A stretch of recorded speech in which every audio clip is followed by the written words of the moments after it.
She told Wendy she felt supported, that Carter had been there from the beginning and had proven he would show up when it mattered most. Wendy hugged her tightly before leaving, promising she would call every day and come back whenever needed. After Wendy returned home, Carter stepped into that space seamlessly. He came over daily, sometimes in the mornings with breakfast ingredients, sometimes in the evenings after work. He cooked simple meals, cleaned up afterward, and made sure she ate even when her appetite disappeared. He sat beside her during therapy appointments conducted over video calls and waited quietly until she was finished. Simone still carried the trauma with her. Loud knocks at the door made her flinch.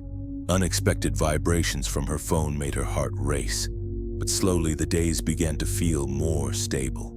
The apartment no longer felt as suffocating.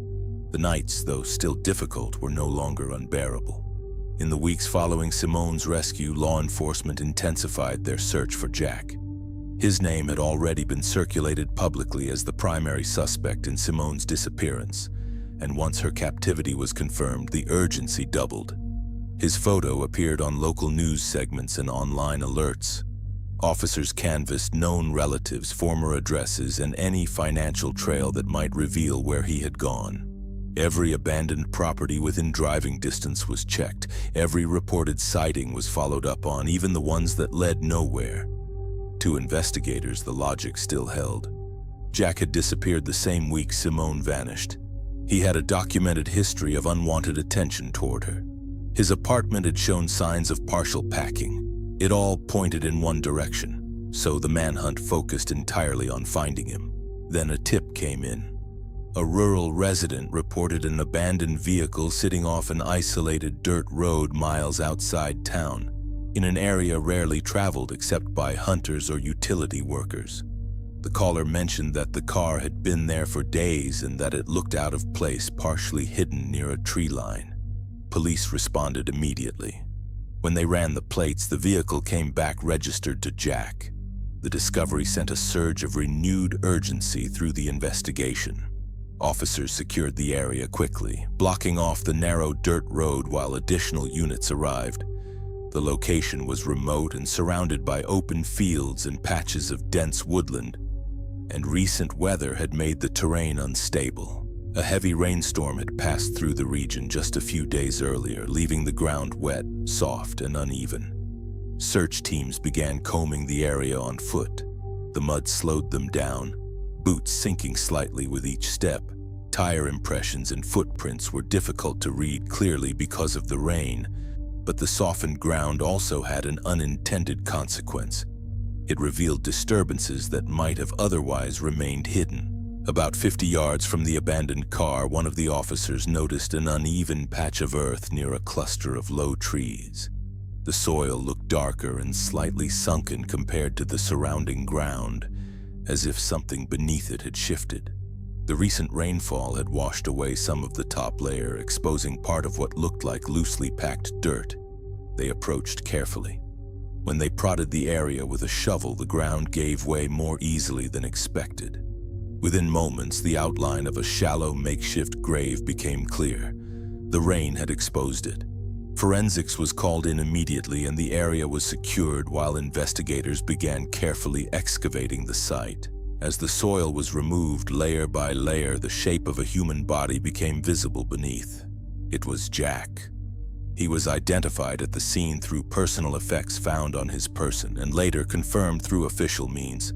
The condition of the body suggested he had not died recently. Decomposition indicated he had been buried for several weeks, consistent with the timeline of Simone's disappearance. Investigators worked methodically. The body was transported to the medical examiner's office for a full autopsy. There were no visible gunshot wounds, no obvious signs of blunt force trauma, but there were clear markings around the neck with deep patterned bruising and damage to the soft tissue consistent with strangulation. The autopsy confirmed it. Jack had died from asphyxiation due to manual strangulation. The medical examiner estimated the time of death to be just over a month prior, aligning almost exactly with the week Simone went missing. That detail changed everything. If Jack had been dead for over a month, He could not have been the one holding Simone captive during that time. The timeline no longer supported the theory that he abducted her and fled. Instead, it suggested something far more deliberate. He had been killed and buried. Detectives gathered in a briefing room later that evening, laying out the timeline again from the beginning. Simone disappeared. Jack disappeared. The department immediately suspected him. The public narrative took hold quickly. And all the while, Jack had been in a shallow grave, dead before the investigation had even fully begun. The original suspect in the case had been eliminated before anyone had the chance to question him properly, which meant the person responsible had not only kidnapped Simone, but had also taken steps to frame someone else convincingly enough that the entire investigation had been pointed in the wrong direction. They were no longer hunting a jealous coworker on the run. They were looking for someone calculated and understood exactly how suspicion would unfold. Investigators understood that the case had just been reset to the beginning. The news broke quietly at first, then all at once. By the following morning, local headlines were reporting that the primary suspect in Simone's abduction had been found dead in a remote wooded area. The article stated that Jack's body had been discovered in a shallow grave, that the cause of death was strangulation, and that investigators now believed he had been dead for over a month, which was roughly the same amount of time Simone had been missing. Everyone at work found out through their phones before management could even gather them. Anna was the first to send the link into the group chat, but no one responded immediately. Stacy sat at her desk staring at the article, rereading the same paragraph about strangulation as if the wording might change. Greg leaned back in his chair, rubbing his temples, replaying every memory he had of Jack over the past year. Even the supervisor seemed shaken when he called an impromptu department meeting that afternoon. They were given time off. Management framed it as necessary for mental health and stability, acknowledging that losing one coworker under traumatic circumstances and then learning another had been murdered was something no one should have to process while answering emails and meeting quotas. Officially, it was paid leave. Unofficially, it was an admission that the department couldn't function normally under the weight of what had happened. First Simone, now Jack. There was no avoiding it. Anna reached out to Simone to ask if she would be comfortable having everyone come by. Simone hesitated at first, unsure if she was ready for a room full of reminders, but part of her needed to see them all together, needed to feel something familiar that wasn't tied to fear. Carter arrived early, helping Simone straighten up the living room and prepare simple food so she wouldn't feel overwhelmed. Anna came next, followed by Stacy and Greg. The mood was subdued, voices softer than usual, as if they were all stepping into fragile space. They sat around her living room, some on the couch, others on chairs pulled from the dining table. No one quite knew how to start. Eventually, Greg spoke first.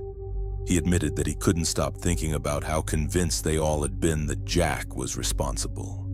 He said he had replayed those moments in the woods over and over, wondering if there had been something they missed. Stacy said she felt conflicted, remembering how strongly she had believed Jack capable of harming Simone because of his past behavior. Anna confessed she felt guilty for not questioning the narrative sooner. Simone listened quietly. Her feelings were complicated. Jack had made her uncomfortable at times, but she had never believed he would do something violent. The idea that he had been strangled and buried while she was locked in that basement made her stomach turn.